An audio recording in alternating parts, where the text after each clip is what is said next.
Oh, Ang ano ng age, pulma sa flashlight age, tapos suga ka lang sa cellphone.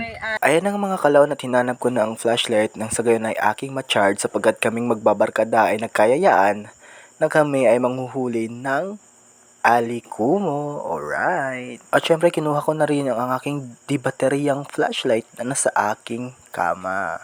At binilhan ko na nga rin ito ng battery nang sa gayon ay aking magamit kaya't halina tara na.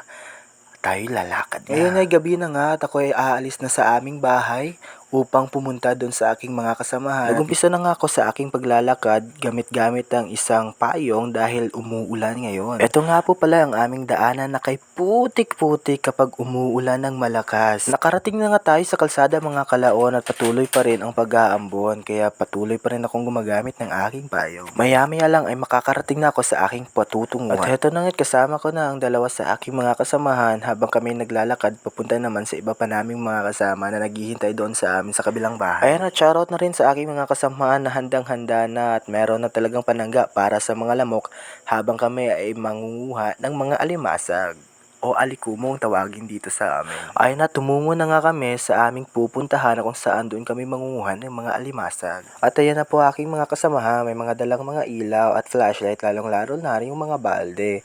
At meron din silang dalang mga stick. Ayan. Ito ay gagamitin nila bilang panungkit o pangtusok sa alimasag. At syempre nakuha ko pa talaga magpa-cute. Ayun at binabaybay na nga namin ng daan patungo doon sa aming pupuntahan. Nakakatakot naman ang lugar na ito. Pakiramdam ko merong nakatingin sa amin mula sa malayo kaya't ako'y napatakbo. Kinabahan talaga ako at sa di kalayuan ay bubungad sa akin na sila ay nangunguha na ng mga alimasag. Ayan at nakakita sila ng isang alimango na patuloy nilang hinahanap sapagkat nalubog na yung tubig at dahil inapakan na rin ng isa naming kasamahan. Subalit bigo silang makita ito kaya't babalikan na lang namin mamaya bago kami umuwi. Ayan at may nakita kong palaka, bugungan kong tawagin, ang sarap nitong prituhin. Ahas na tangkig naman ang nakuha ni Tuto Adrian.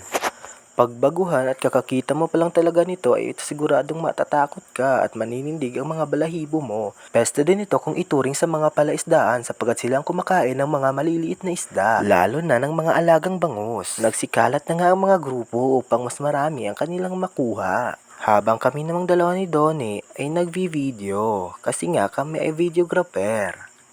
O diba? Masilaw? At baka sabihin nyo na hindi ako marunong. O eto't papakita ko sa inyo paano dakipin ang alimasag. Alikumo naman kung tawagin dito sa amin. Masakit nga pala itong mga gat pag mali ang iyong pagkakadakip. At kung sanay ka namang masaktan, edi sige, go mo na lang. Panatilihing mahigpit ang iyong pagkakahawa at ilagay ito sa isang lagayan ng hindi na makawala pa. Hala at meron naman tayong tangkig na nakita at ang bilis nitong lumangoy sa tubig. Ngunit wala siyang kawala kay Tuto. Walang bisa ang kamandag nito sa tao at hindi nakakamatay. Yun nga lang, pag ikaw ay nakagat, ito'y mamamagat talaga. Ayan nga't sinilid pa namin sa aming lalagyan upang mamaya pag hinugasan nilang mga limasag ay magugulat ang iba naming kasamahan. Si Donnie nga naman pala ang nagdadakip ngayon kahit may sugat ang paa ay lumusok pa rin sa tubig. Sa pagkakataong ito ay unti-unti nang dumarami ang aming nakuha at magpapatuloy pa rin kami sa paghahanap at pangunguha. Oo nga pala, kailangan naming dahan-dahanin ang pagyayapak at baka makaapak kami ng isang ahas. Alam niyo namang mas masakit ang makagat. Sobrang bilis nga palang kumilos ng mga alimasa. At kung hindi mabilis ang iyong kamay sa pagdadakip sa kanila, ay sila'y pumapasok sa kanilang mga butas. At heto nga pala ang kanilang itsura na hawak-hawak nga po pala ni Donnie. Tara at magpatuloy pa rin sa paghahanap. Tumangkang lumabas nga ang tangkig sa aming lalagyan. At nang makitang papalapit kami ay agad na naman itong bumalik sa kanyang kinalalagyan. Gumagamit nga pala kami ng stick pangharang sa butas para hindi madali-daling makapasok sa kanilang lungga ang mga alimasag. Grabe at nai-enjoy nga namin ang pangunguha. Ito kasi ang magandang buwan at araw upang manguha sapagkat ang mga alimasag ay tumataba. Peste nga rin po pala ito kung ituring ng mga mangingisda. Ito rin kasi ang sumisira sa mga kahon o harang ng mga palaisdaan. Kung para sa mga mangingisda, ito ay peste, sa amin naman ay ulam. At meron din po pala tayong nakitang walo-walo. Baby tangkig naman ang nakuha ni Donnie. Ayan o, napaka-cute. Tapos na nga po pala kaming manakip ng alimasag at ngayon ay huhugasan na namin. Subalit ano ito?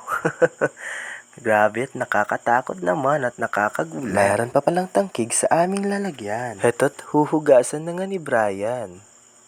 Pero teka, meron akong napansin. Ano ito? Isang kuweba? Patungo saan? Isang kayamanan. Ayan, natapos ng mahugasan, wala nang putik. Shoutout nga pala kay Bumbum. Kami ay naglalakad na pauwi. Nakarating na nga kami sa bahay nila Joshua at dito panandalian muna kaming huminto at nagpahinga. Tsaka uminom na rin ng tubig. Eto na ang mga alimasag na ating nakuha. Ayan nga at naluto na. Pwede mo nang gawing ulam at syempre maging pulutan. Mahaba-habang inuman, tando ay dark. Kaya ngayon, tuloy pa rin ang kasiyahan. Shoutout nga pala sa aking mga kasamahan. Sama-samang ng huli, sama-samang mag-iinuman. Alright.